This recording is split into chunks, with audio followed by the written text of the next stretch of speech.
नमस्कार दोस्तों, स्वागत है आपका हमारे चैनल सनातनी टेलर में। आज हम बात करेंगे भागवत गीता के अध्याय 11 की विश्व रूप दर्शन योग। पिछले अध्याय में श्री कृष्ण ने अर्जुन की भक्ति को पोषित और प्रगाढ़ करने के लिए अपनी दिव्य विभूतियों का वर्णन किया था। अध्याय के अंत में वह स्पष्ट रूप से अपने असीम विश्व रूप का उल्लेख करते हुए कहते हैं कि उसमें दिखाई देने वाली सभी सौंदर्य, ऐश्वर्य, तेज और शक्तियों को उनके तेज का सफुलिंग मानो। इस अध्याय में अर्जुन श्री कृष्ण से प्रार्थना करते हैं कि वह उसे अपने विश्व रूप या सभी ब्रह्मांडों में व्याप्त अपने अनंत ब्रह्मांडीय विराट रूप का दर्शन कराएं।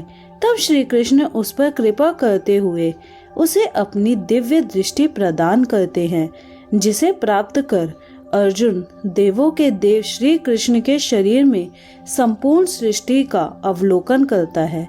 फिर वह भगवान के अद्भुत अनंत स्वरूप में अनगिनत मुख, आँखें, भुजाएं, उदर देखता है।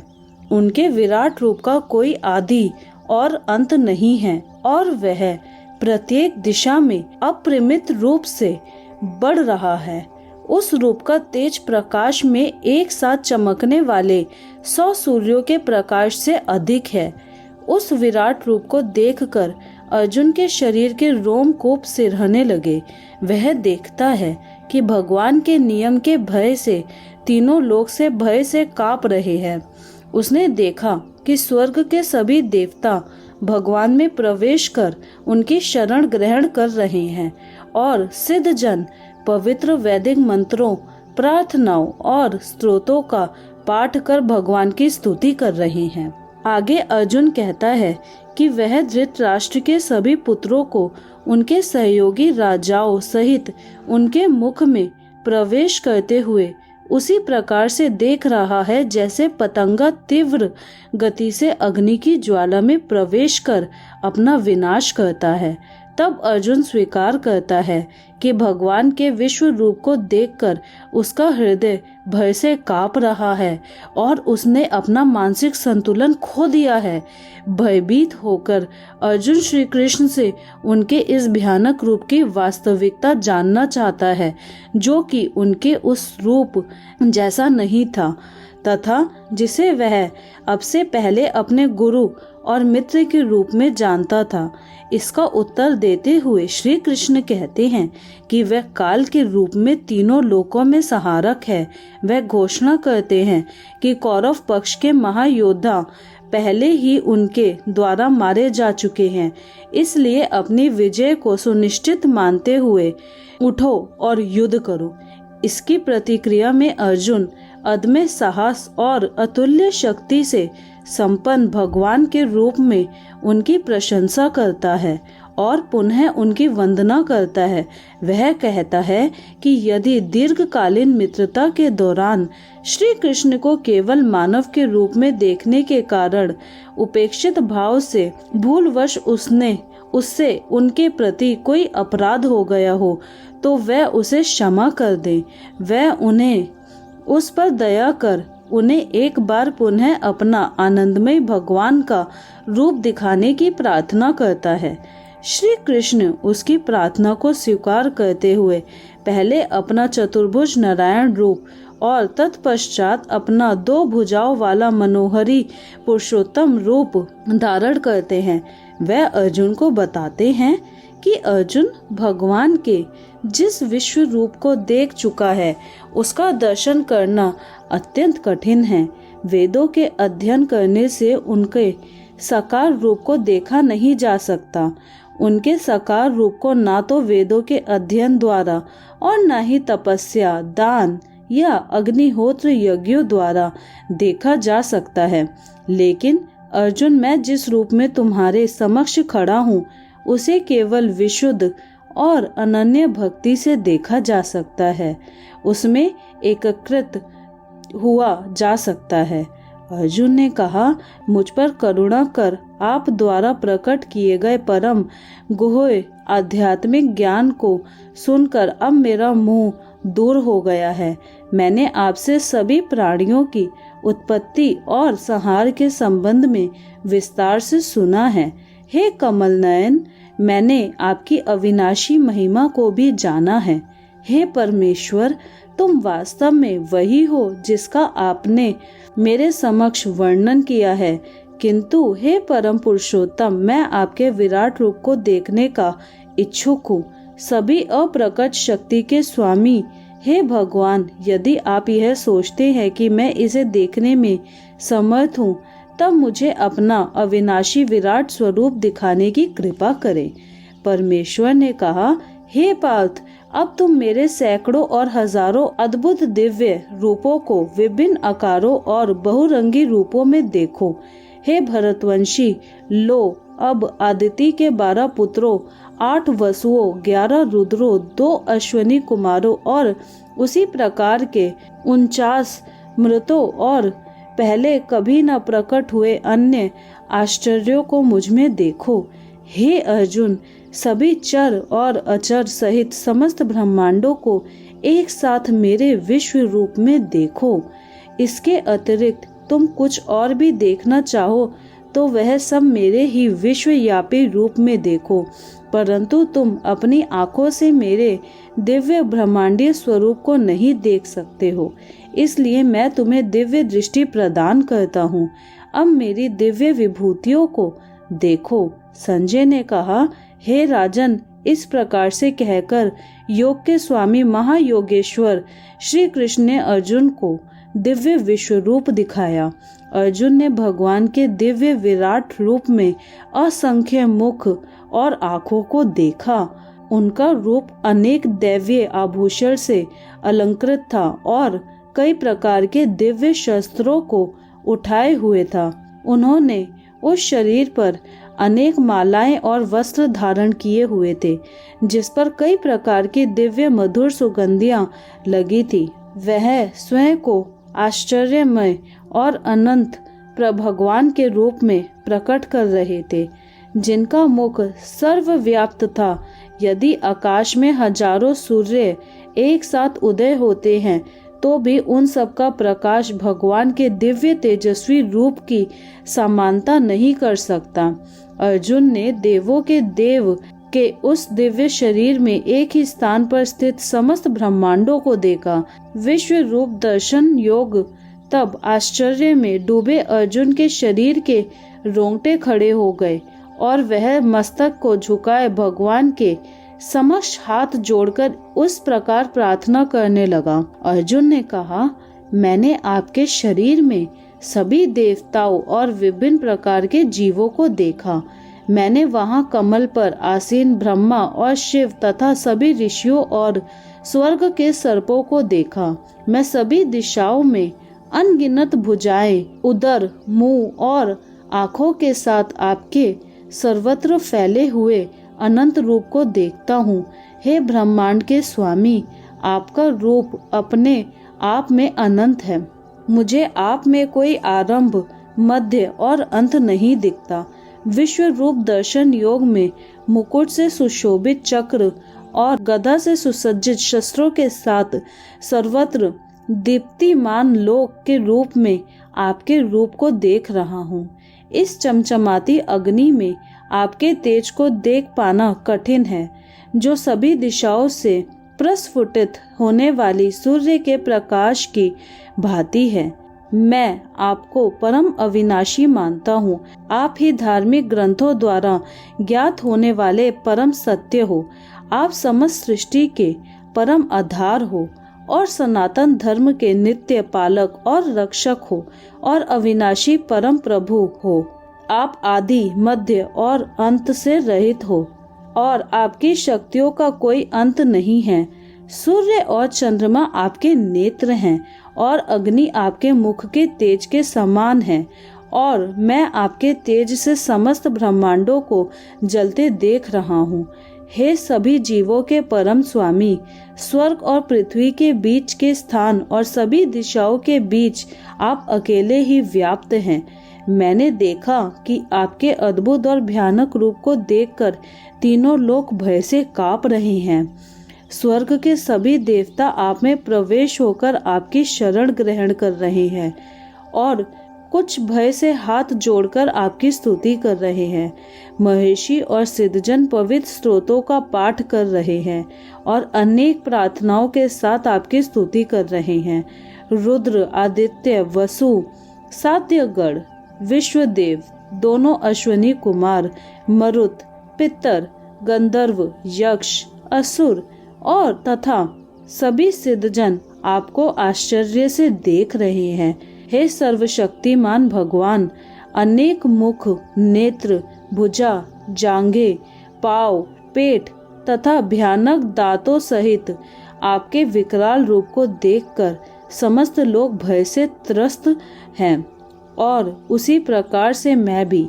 हे विष्णु भगवान, आकाश को स्पर्श करते हुए रंगों, दीप्तिमान मुख फैलाए और चमकती हुई असंख्य आंखों से युक्त आपके रूप को देखकर मेरा हृदय भय से कांप रहा है और मैंने अपना सारा धैर्य और मानसिक संतुलन खो दिया है।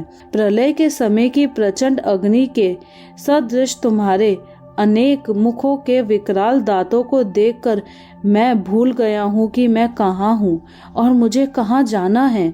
हे देवेश, आप ब्रह्मांड के आश्रय दाता हैं, कृपया मुझ पर करुणा करो। मैं धृतराष्ट्र के सभी पुत्रों को उनके सहयोगी राजाओं और भीष्म, द्रोणाचार्य, कर्ण तथा हमारे पक्ष के सेना नायकों सहित आपके विकराल मुख में प्रवेश करता देख रहा हूँ। इनमें से कुछ के सिर को मैं आपके विकराल दांतों के बीच पिसता हुआ देख रहा हूँ। जिस प्रकार से नदियों की कई लहरें समुद्र में प्रवेश करती हैं, उसी प्रकार से ये सब महायोद्धा आपके धधकते मुख के में प्रवेश कर रहे हैं।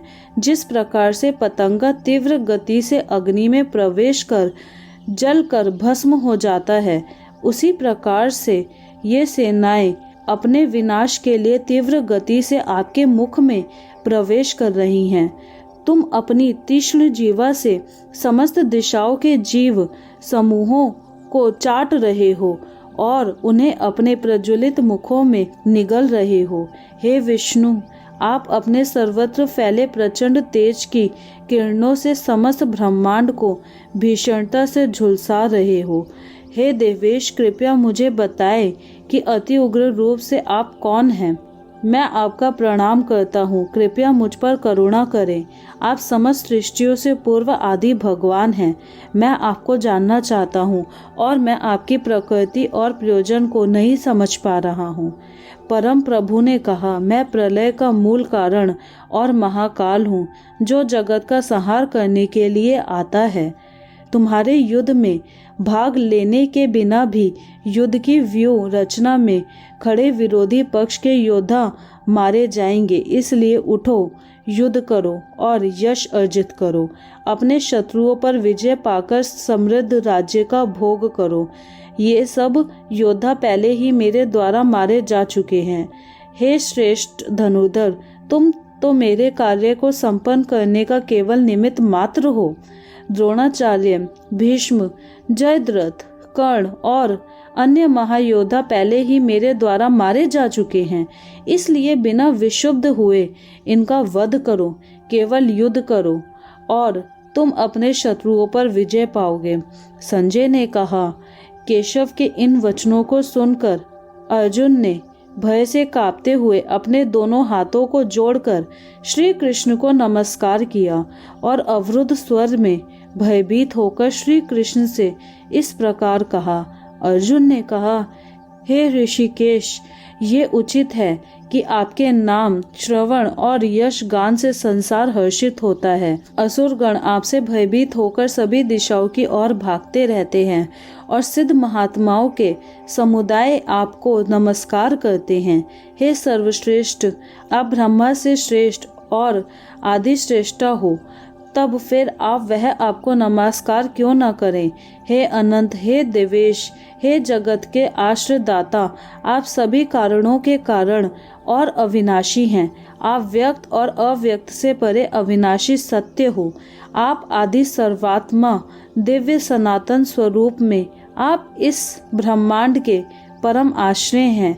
आप ही सर्वज्ञाता और जो कुछ भी जानने योग्य हैं वह सब आप ही हो, आप ही परम धाम हो। हे अनंत रूपों के स्वामी, केवल आप ही समस्त ब्रह्मांड में व्याप्त हो। आप वायु, यम, अग्नि, जल और चंद्रमा के देवता हैं। आप ब्रह्मा के पिता और सभी जीवों के प्रपितामह हैं। अतः मैं आपके हजारों बार और बार बार नमस्कार करता हूँ। हे अनंत शक्तियों के स्वामी, आपको आगे और पीछे और वास्तव में सभी ओर से नमस्कार है। आप असीम पराक्रम और शक्ति के स्वामी हैं और सर्वव्यापी हैं। अतः आप सब कुछ हैं और आपको अपना मित्र मानते हुए मैंने धृष्टता पूर्वक आपको हे कृष्ण, हे यादव, हे प्रिय मित्र कहकर संबोधित किया, क्योंकि मुझे आपकी महिमा का ज्ञान नहीं था।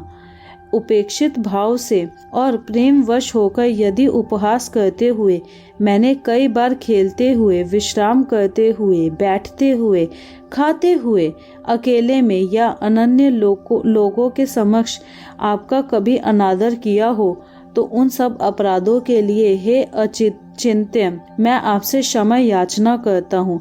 आप समस्त चर अचर के स्वामी और समस्त ब्रह्मांडों के जनक हैं। आप परम पूजनीय आध्यात्मिक गुरु हैं। हे अतुल्य शक्ति के स्वामी, जब समस्त तीनों लोकों में आपके समतुल्य कोई नहीं है, तब आपसे बढ़कर कोई कैसे हो सकता है। इसलिए हे पूजनीय भगवान, मैं आपके समक्ष नतमस्तक होकर और साष्टांग प्रणाम करते हुए आपकी कृपा प्राप्त करने की याचना करता हूँ। जिस प्रकार पिता पुत्र के हठ को सहन करता है, मित्र इष्टता को और प्रियतम अपनी प्रेयसी के अपराध को क्षमा कर देता है, उसी प्रकार से कृपा करके मुझे मेरे अपराधों के लिए क्षमा कर दो। पहले कभी न देखे गए आपके विराट रूप का अवलोकन कर मैं अत्यधिक हर्षित हो रहा हूँ और साथ ही साथ मेरा मन भय से काँप रहा है। इसलिए हे देवेश, हे जगन्नाथ, कृपया मुझ पर दया करें और मुझे पुनः अपना आनंदमय स्वरूप दिखाएं। हे सहस्त्रबाहु, यद्यपि आप समस्त सृष्टि से अभिव्यक्त हैं, किंतु मैं तुम्हारे मुकुटधारी चक्र और गदा उठाए हुए चतुर्भुज नारायण रूप के दर्शन करना चाहता हूँ। आनंदमय भगवान ने कहा, हे अर्जुन, तुम पर प्रसन्न होकर मैंने अपनी योग माया शक्ति द्वारा तुम्हें अपना दीप्तिमान अनंत और आदि विश्व रूप दिखाया है। तुमसे पहले किसी ने मेरे इस विराट रूप को नहीं देखा। हे कुरुश्रेष्ठ, ना तो वेदों के अध्ययन से और ना ही यज्ञ और कर्मकांडों, दान पुण्य, यहाँ तक कि कठोर तप करने से भी किसी जीवित प्राणी ने मेरे विराट रूप को कभी देखा है जिसे तुम देख चुके हो। मेरे भयानक रूप को देखकर तुम ना तो भयभीत हो और ना ही मोहित हो। भयमुक्त और प्रसन्नचित होकर मेरे पुरुषोत्तम रूप को देखो। संजय ने कहा। ऐसा कहकर वासुदेव के करुणामय पुत्र के पुनः अपना चतुर्भुज रूप प्रकट किया और फिर अपना 2 भुजाओं वाला सुंदर रूप प्रदर्शित कर भयभीत अर्जुन को संतावना दी। अर्जुन ने कहा, हे जनार्दन, आपके 2 भुजा वाले मनोहर मानव रूप को देखकर मुझ में आत्म संयम लौट आया है और मेरा चित्त स्थिर होकर सामान्य अवस्था में आ गया है। परम प्रभु ने कहा, मेरे जिस रूप का तुम अवलोकन कर रहे हो उसे देख पाना अति दुष्कर है। यहाँ तक कि स्वर्ग के देवताओं को भी इसका दर्शन करने की उत्कंठा होती है। मेरे इस रूप को ना तो वेदों के अध्ययन, ना ही तपस्या, दान और यज्ञों जैसे साधनों द्वारा देखा जा सकता है, जैसा कि तुमने देखा है। हे अर्जुन, मैं जिस रूप में तुम्हारे समक्ष खड़ा हूँ उसे केवल अनन्य भक्ति से जाना जा सकता है। हे शत्रुहंता, इस प्रकार मेरी दिव्य दृष्टि प्राप्त होने पर ही कोई वास्तव में मुझ में एकत्रित हो सकता है। वह जो मेरे प्रति अपने कर्तव्य का पालन करते हैं, जो मुझ पर ही भरोसा करते हैं, आसक्ति रहित रहते हैं और किसी भी प्राणी से द्वेष नहीं रखते, ऐसे भक्त निश्चित रूप से मुझे प्राप्त कर सकते हैं। अध्याय 12 भक्ति योग। इस छोटे अध्याय में आध्यात्मिक साधनों के अन्य मार्गों की अपेक्षा भक्ति मार्ग के सर्वोत्कृष्टता के महत्व पर प्रकाश डाला गया है।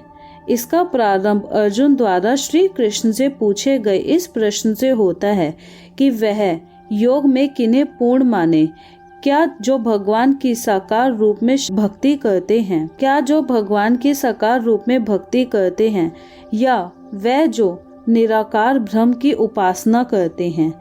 इसका उत्तर देते हुए श्री कृष्ण कहते हैं कि दोनों मार्ग भगवत प्राप्ति की ओर ले जाते हैं, किंतु वह उनकी साकार रूप की पूजा करने वाले भक्त का श्रेष्ठ योगी के रूप में सम्मान करते हैं। वे स्पष्ट करते हुए कहते हैं कि मायाबद्ध देहधारियों के लिए उनके निराकार अव्यक्त रूप की आराधना करना कष्टदायक और अत्यंत कठिन है, जबकि साकार रूप की आराधना करने वाले भक्त अपनी चेतना के साथ भगवान में विलीन हो जाते हैं और उनके प्रत्येक कर्म भगवान को समर्पित होते हैं तथा वे शीघ्रता से जीवन मरण के बंधनों से मुक्त हो जाते हैं। इसलिए श्री कृष्ण अर्जुन को अपनी बुद्धि उन्हें समर्पित करने और अपने मन को केवल उनकी प्रेममय भक्ति में स्थिर करने के लिए कहते हैं, किंतु ऐसा प्रेम प्राय संघर्षमय आत्मलभ्य नहीं होता।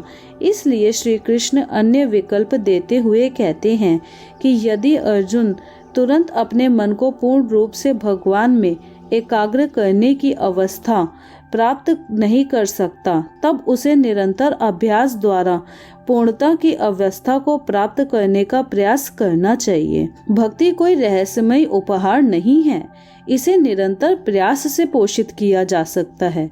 यदि अर्जुन इतना भी नहीं कर सकता, तब भी उसे पराजय स्वीकार नहीं करनी चाहिए, अपितु इसके विपरीत उसे केवल श्री कृष्ण के सुख के लिए अपने कर्तव्यों का पालन करना चाहिए।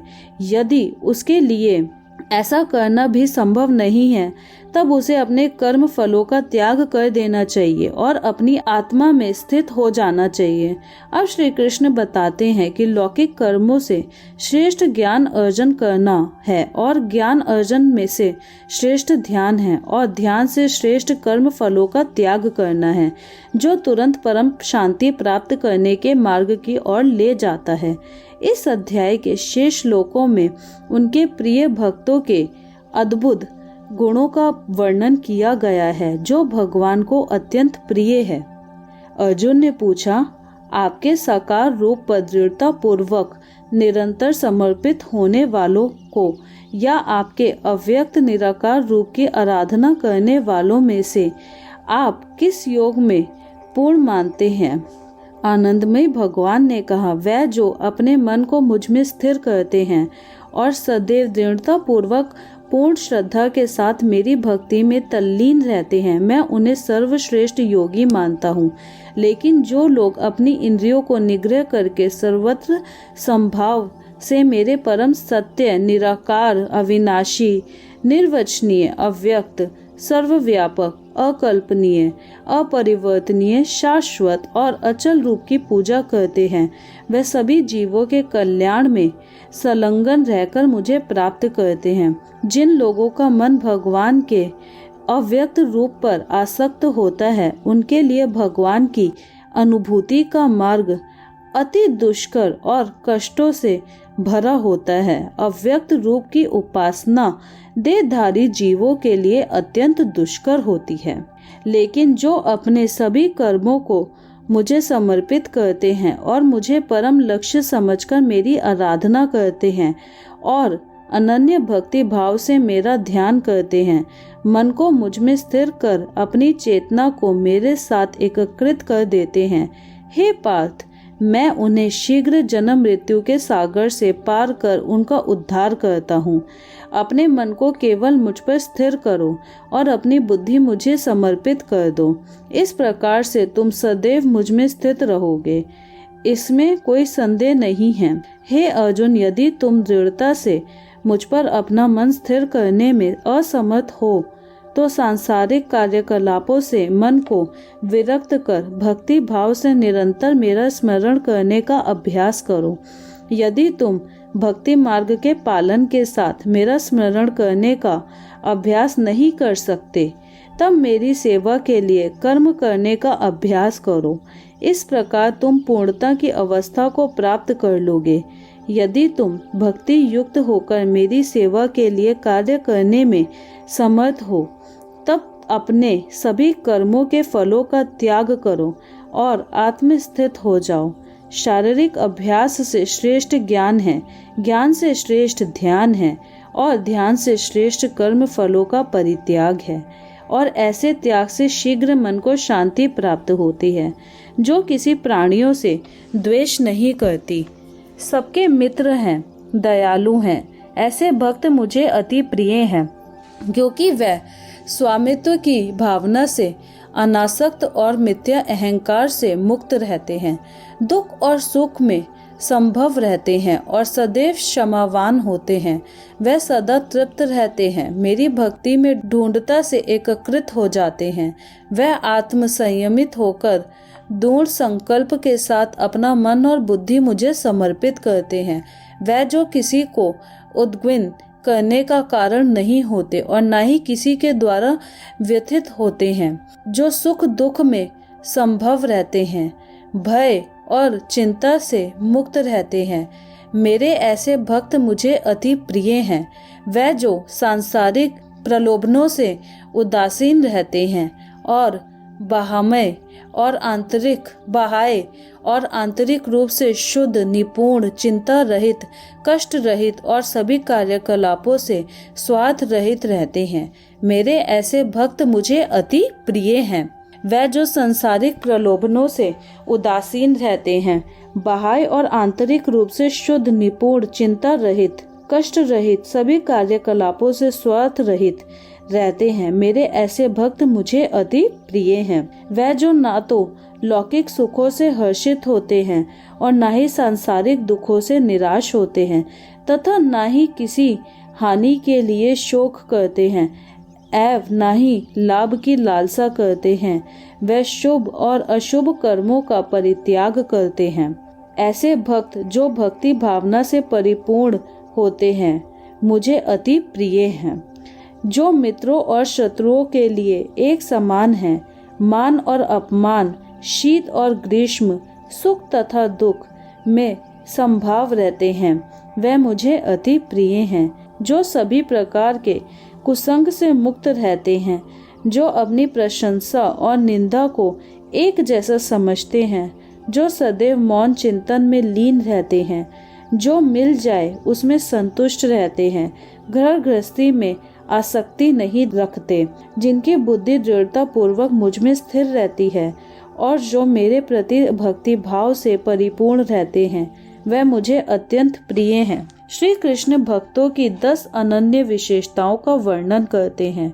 वह जो यहाँ प्रकट किए गए इस अमृत रूपी ज्ञान का आदर करते हैं और मुझ में विश्वास करते हैं तथा निष्ठा पूर्वक मुझे अपना परम लक्ष्य मानकर मुझ पर समर्पित होते हैं, वह मुझे अति प्रिय हैं। तो दोस्तों, अगर आपको हमारा वीडियो अच्छा लगा हो तो वीडियो को लाइक करके चैनल को सब्सक्राइब करना ना भूलें।